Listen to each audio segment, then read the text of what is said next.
চট্টগ্রাম বন্দর আমার কাছে কোনো অপরিচিত জায়গা না, যেহেতু এখানেই বড় হয়েছি। ছাত্র অবস্থাতেও এখানে এসেছি জাহাজ দেখার জন্য, এবং যখন জাহাজ থেকে মাল খালাসের দৃশ্য, সেই দৃশ্য ভিন্ন জিনিস। খোলের ভেতরে গিয়ে মাথা করে বস্তা বস্তা উপরে ওঠাচ্ছে, তারপরে ক্রেন আসলো, ক্রেন দিয়ে পরবর্তী পর্যায়ে, সেই পর্যায় থেকে চট্টগ্রাম বন্দর আজকে বর্তমান পর্যায়ে এসছে। কিন্তু বরাবরই দুঃখ, এটার পরিবর্তন এত শ্লথ কেন? দুনিয়ার সব দিকে পাল্টে যাচ্ছে, আমাদের এখানে এটা পাল্টায় না কেন? এটা আজকের প্রশ্ন না। একজন চট্টগ্রামবাসী হিসেবে এই পথে আসা যাবার ক্ষেত্রে দেখা হয়, বিশেষ করে যখন গাড়ি চলে না, আটকে যায়, কি হলো, ট্রাক ভর্তি রাস্তা, মাল খালাস করতে পারতেছে না, এদিকে প্লেন মিস করে ফেলছি, এই দুর্ভাবনা। কাজে এটা সম্বন্ধে চিন্তা না করে উপায় নেই। কথাবার্তা বলেছি, মাঝে মাঝে লেখালেখি করেছি এটা নিয়ে। এবার যখন সুযোগ পেলাম, প্রথম দিন থেকেই চেষ্টা করছি যে এটার দিকে নজর দেওয়া, এটা কিভাবে এটা পরিবর্তন করা যায়। তার জন্য প্রথম দায়িত্ব দিলাম লুৎফেসের দিকে, যেটা তোমার দায়িত্ব, যেমনি পারো মারিয়ে ধরে যাই করে পারো এটাকে সোজা করতে হবে, এটাকে একটা সত্যিকার বন্দর হিসেবে তৈরি করতে হবে। আমরা খুবই ইমপ্রেস যে যেগুলো ছবি দেখালো, ভালো লাগে, গর্ব লাগে যেটা বল। কিন্তু দুনিয়া তো এখানে আটকে নাই, দুনিয়া থেকে বহু দূর চলে গেছে। দেখার সময় মনে হলো যে এটাকে স্প্লিট স্ক্রিন হলে ভালো হতো। এক পাশে আমরা চট্টগ্রাম বন্দর বর্তমান এবং বিশ্ব বর্তমান পাশাপাশি দেখলে তখন বোঝা যেত যে আমাদের দূরত্বটা কোথায়। আমরা অনেক পিছিয়ে, এবং এই পিছিয়ে থাকার জন্য খুব বেশি দুঃখ দেখি না কারণ না ছোটখাটো জিনিস নিয়ে ঝগড়া করে, এখানে গোলমাল ওখানে গোলমাল। সার্বিকভাবে যেটা বিরাট পরিবর্তন দরকার, এটা কারো খুব গরজ আছে বলে মনে হয়। তো সেই জন্যই খেলাখেলি করছিলাম, বারে বারে লুৎফুকে পাঠাচ্ছিলাম।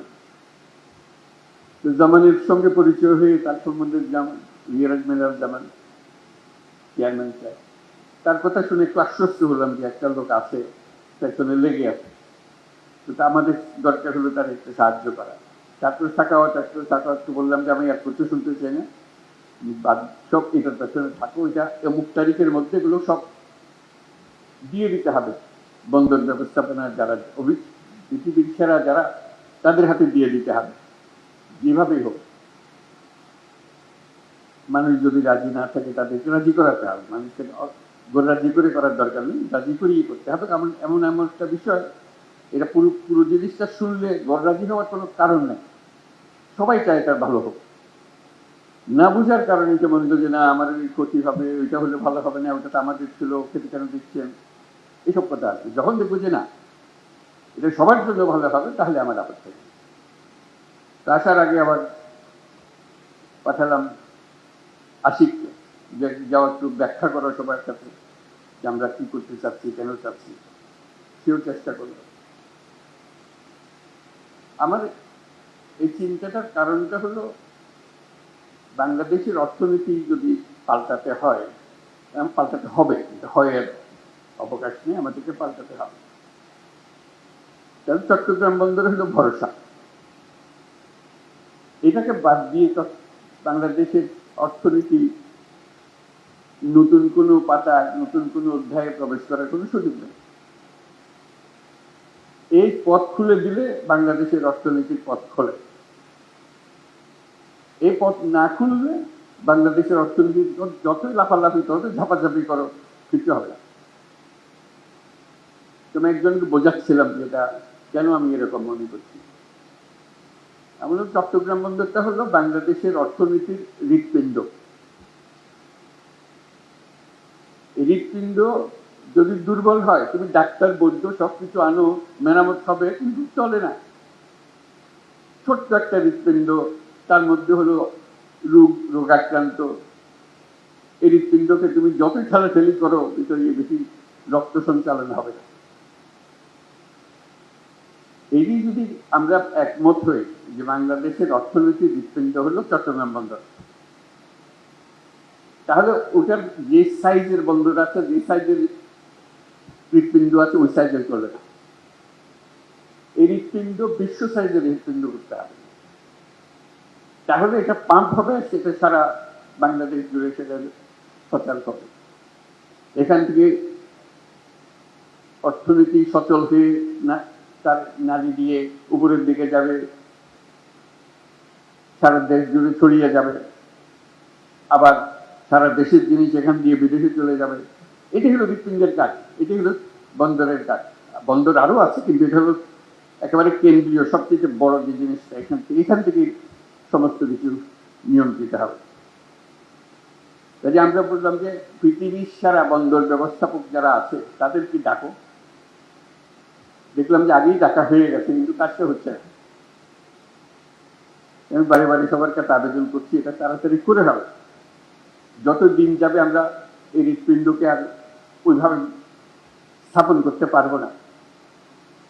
আমাদের যে সুযোগ আছে, এই সুযোগে আমরা হৃৎপিণ্ডকে ওই সাইজের, যে সাইজে আমরা কল্পনা করি বাংলাদেশের অর্থনীতি দাঁড়াবে, বাংলাদেশের ভবিষ্যৎ পরিবর্তন হয়ে যাবে, এটা পরিবর্তন না করে বাংলাদেশের কোনো অর্থনৈতিক পরিবর্তন সম্ভব না। কাজে আমাদের কাছে এটার পেছনে যেতে হবে। এবং তার সঙ্গে আবার যোগ করলাম, এটা শুধু হৃৎপিণ্ড বাংলাদেশের জন্য না, আশেপাশের দেশগুলোর সঙ্গে সংযুক্ত। যে কারণে নেপালের কথা বললাম, ভুটানের কথা বললাম, সেভেন সিস্টার্সের কথা বললাম, সবার জন্য হৃৎপিণ্ড একটাই। নেপালের জন্য হৃৎপিণ্ডই নেই, কাজে আমাদের হৃৎপিণ্ড দিয়ে তাকে চালতে হবে। আমরা তাকে সেই সংযুক্ত করতে চাই, এটা আমাদেরও লাভ, তাদেরও লাভ, আমাদেরও লাভ। এটা এমন নয় যে তাদের মেহেরবানি করি, মেহেরবানির বিষয় না। এই হৃৎপিণ্ড যদি সংযুক্ত হয়, সেও লাভবান হবে, আমরাও লাভবান হব। ভুটান যদি এটার সঙ্গে সংযুক্ত হয়, সেও লাভবান হবে, আমরাও লাভবান হব।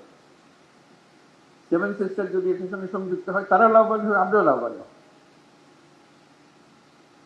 এই হৃৎপিণ্ডকে বাদ দিয়ে চললে যারা এটাতে বাদ দেবে তারা ক্ষতিগ্রস্ত হবে। রক্ত সঞ্চালন হবে না সেখানে, অর্থনৈতিক সঞ্চালন হবে না সেখানে।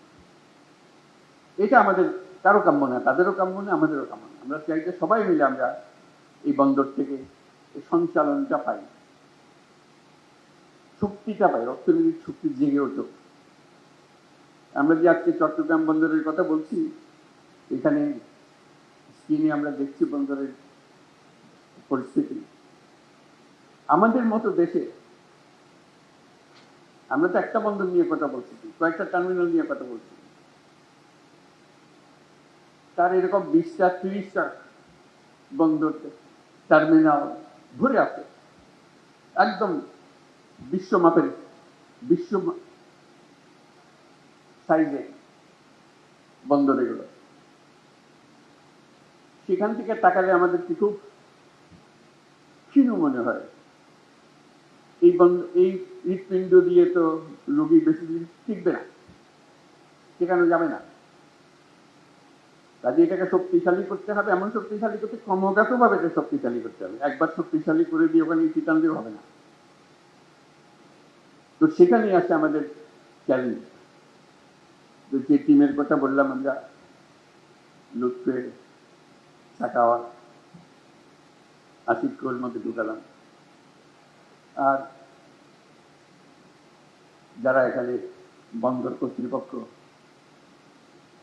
চেয়ারম্যান, তারা সবাই মিলে একটা বড় টিম, যেটা এই পরিবর্তনকে সম্ভব করে।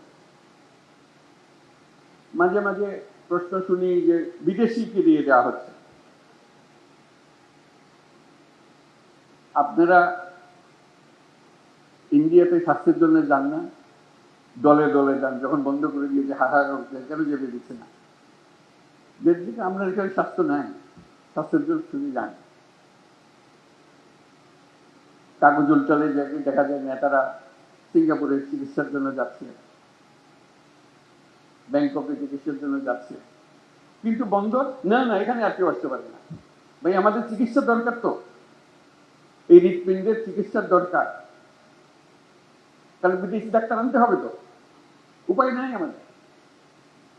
আমাদেরকে সবচেয়ে সেরা চিকিৎসক এটার পেছনে দিতে হবে, যাতে এই হৃৎপিণ্ড বিরাট আকারে আমাদের বানিয়ে দিতে পারে, কোনো সমস্যা যেন আমাদের না হয় কোনো কাজ। এই হৃৎপিণ্ড ক্রমাগত মজবুত হবে, ক্রমাগত শক্তিশালী হবে, ক্রমাগত বৃহত্তর হবে। সেটার নামই তো হলো জাতি।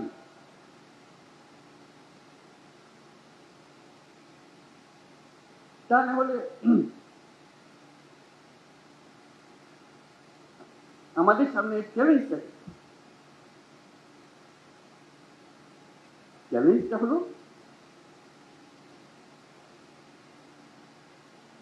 আর 10 রকম জাতি আমাদের মতো অবস্থাতে, উপর থেকে না, আমাদের মতো, আমাদের সেটা অনেক খারাপ অবস্থাতে আমাদেরকে ডিঙ্গিয়ে শত শত মায়ের আগে চলে যায়।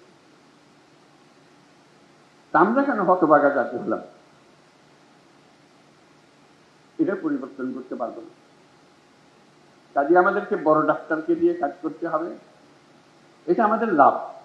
একটা লাভ হলো এর পেছনে আমাদের কোনো টাকা পয়সা খরচ লাগছে না। এটা মজার জিনিস তাদের সঙ্গে, বিল্ড, অপারেট এন্ড ট্রান্সফার।